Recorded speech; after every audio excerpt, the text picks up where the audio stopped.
What is up, guys? In this video, I think I'm just going to be walking you through how I do like my farm runs every morning. This isn't by any means like the most conclusive or thorough or whatever guide, but this is just what I do every single morning to make sure I get a bunch of farming XP and not miss out on anything.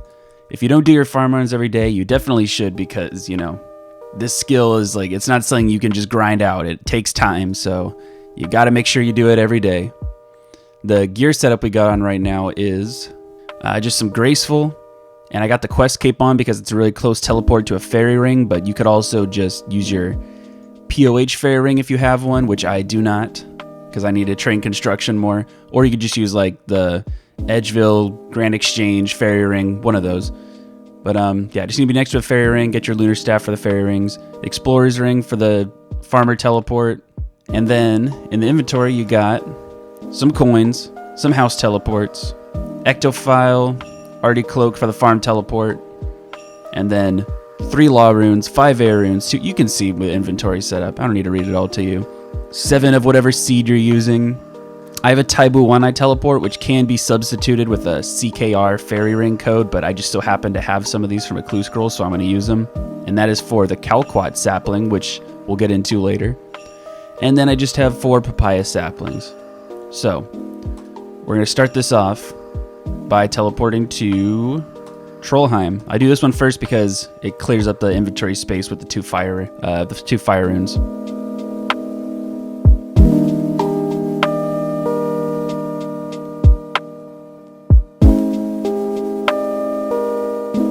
And then you just harvest as normal. Oh wait, you gotta exchange the tool leprechaun. There you go. And now I'm assuming that you knew this, but for literally like my first like 50 farming levels, I had no idea. You can actually note anything that you grow just by using them on the tool leprechaun. So I had to do a lot of bank runs my first few farm runs just because I'm stupid and didn't know that. So, you know, that might help somebody. Next, we're going to go to, it doesn't matter the order for the next 3, for the ectophile, the Ardoine farm, and the explorer's ring teleport. It doesn't matter the order, so I'll just go to this one first. And be sure to super compost all these herbs so you know they don't die on you. They still do sometimes, but it's pretty rare. Then I'm going to go to the Ardoine farm teleport next.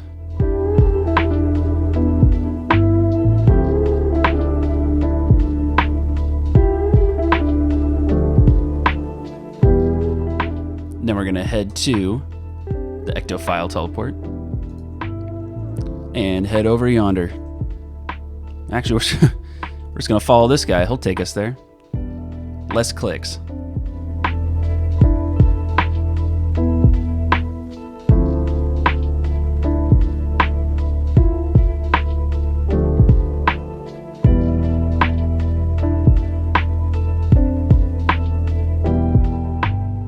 Alright, now that we're done with this one, we're going to head over to the xRakine Glade on the xRakine Talisman. And that brings us right next to the Hosidius herb patch. I should probably say I don't do like the allotment patches and the flower patches in my farm runs. You could do it. It just takes a little bit longer and honestly doesn't get you as much XP in like the later levels. So I just tend to not do them. I just do the herb runs and the fruit tree and sometimes the tree runs.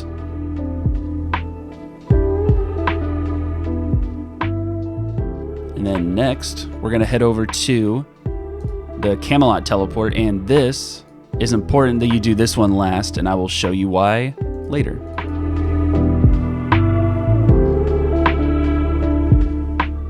So after you plant that herb in there, you just head way over here to the beach, and you got a fruit tree over there, and then your fruit tree run starts.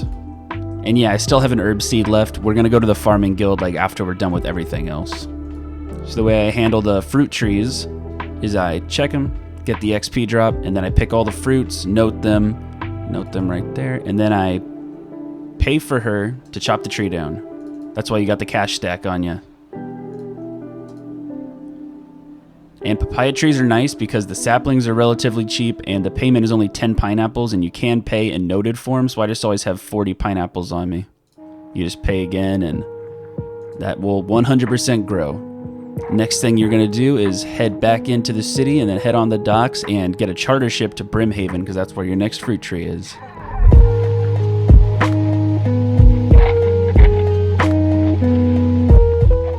So next I'm going to head over to Taibuwanai to do the Calquat seed, or the Calquat tree. You just use a teleport and then head straight up here. And I don't know if I said this already, but Calquat trees are very nice to have on your farm runs because the saplings are dirt cheap and the payments are only 8 poison ivy berries. And look at this XP drop. 12,096 XP and it grows every single day. That is pretty fucking imperative, I would say. Don't forget to do your Calquat runs. And the berries, or the fruit, whatever the fuck these are, they're pretty much useless, but you can use them for super compost, so I keep them around. We need to head to a spirit tree, which for me, the closest way to get there is a home teleport, and then the Grand Exchange in my portal nexus. But you know, if you don't have a Grand Exchange portal in your home, then just go to a bank or get some xRakine teleports on you. Or a ring of wealth, that's also a thing. Oh, while I'm here, I also normally bank some of the stuff, like, I bank some of the fruits, pots, herbs, the teleports I don't need anymore, and that looks good. And keep on going. Go to the spirit tree and go to the gnome stronghold. And there's another fruit tree here.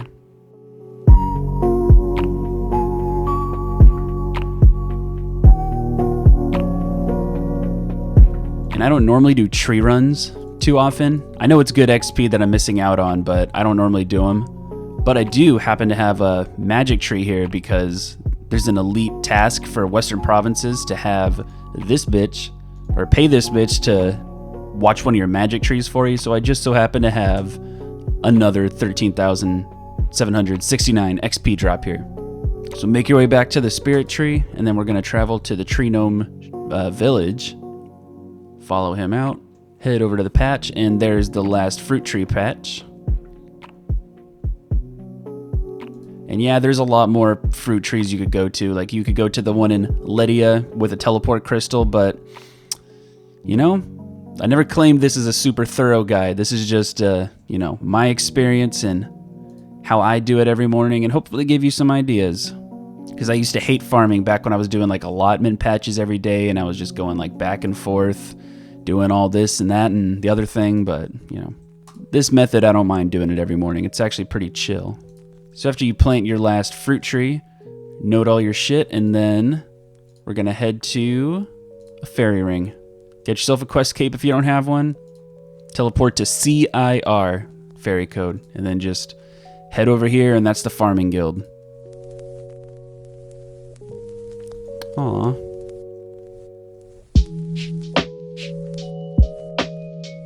Then we got one last herb patch over here. And then I kind of just plant whatever tree seeds I have in here. Doesn't matter if they're like low level or whatever, just a little bit of XP. But today I happen to have a yew tree, so there's another big XP drop. And luckily I planted a Hespori seed the other day, or yesterday. And if you don't know, then this little flower outside represents how done the Hespori is. You don't actually have to go inside the cave and check. So when it's bloomed like this, that's how you know you're ready to fight Hespori. You just grab whatever melee gear you want and grab an anti-poison and then just some food. And it looks like I don't have an extra Hespori seed, so that kind of sucks. But you know what? It doesn't matter. I almost played myself there. I was about to give a full fucking guide without having, you know, the appropriate shit on me. You gotta have a spade to harvest Hespori. I would have a seed dibber too, but I don't have another seed to plant. So you go up to her, you pray magic, and then you click on her. And then these things are automatically going to bloom. You got to kill all 4 of these before you can damage her. Pop your anti-poison. Take care of all this.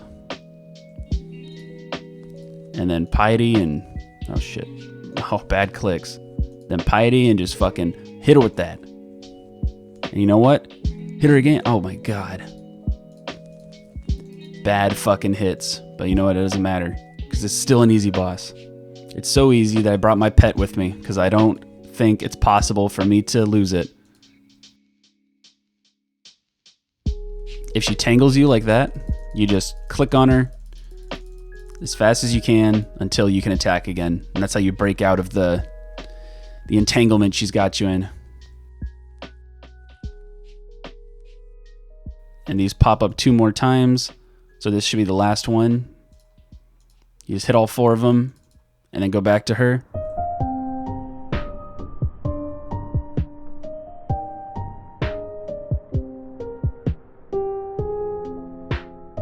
And she's dead. Easy fight. And with your spade, make sure you have a spade and then click to clear the patch. And then you get your seeds. I was really hoping to get my bottomless compost bucket for the video, but I guess it doesn't work that way. I keep all my seeds in the seed vault, by the way, except for the ones that I use every day. Well, I have a tab for all my daily runs, like farm and birdhouse runs. I keep my cadentine seeds and all my saplings that I use every day in there, but everything else I keep in the seed vault. It just makes everything easier. Then I come over here and make sure to do my compost run, which this is the only compost bucket I use because honestly, it's more than enough. This thing stores 30 fruits go into it and 30 super composts come out. So I just use the papayas that I get every morning from the papaya trees and I just put them in there and gives me enough, more than enough super compost. Cool, and 30 fruits fill those up. Make sure that they're super compostable. Don't just pour a bunch of regular shit in there. So like watermelons, papayas, pineapples, calquats, all that kind of shit, compost. So once that's closed up, I head up here and I just pick some potato cactuses. I don't bother replanting this, I just kind of harvest it whenever it's ready. And there should only be one thing left to do. We're gonna grab the dig site pendant and the mahogany saplings. And I'm pretty sure our mahogany trees are ready, so we're gonna head over to the dig site. Now this is the biggest XP drop of every 3 days. These take 3 days to grow, but the saplings are cheap and they give like 15,000 each. So there's a level right there, 79 farming. I can now grow dwarf weed. That is pretty fucking lit. 15,000 more and 15,000 more. And we can, forgot my money. I forgot my money. Well, normally I just pay the squirrels to chop them down, but since I'm already going to the bank anyway, I might as well grab an axe and get a few extra logs. So yeah, you just chop these down and then replant the saplings and use ultra compost on them so they don't die, and that's pretty much it. And that's what I do for my farm runs every day, obviously minus like the mahogany trees, because those are every 3 days, and the hispori, sometimes I don't have a seed or sometimes it takes 2 days to grow, but for the most part, that is what I do every day. So I hope you enjoyed the process, the video. Hopefully you got some inspiration for your farm runs in the future. Don't forget to do them, they're important. And I guess that's where I'll end the video, so thanks for watching. See you guys next time. Be sure to like, comment, sub, all that good stuff, and I'll see you in the next video.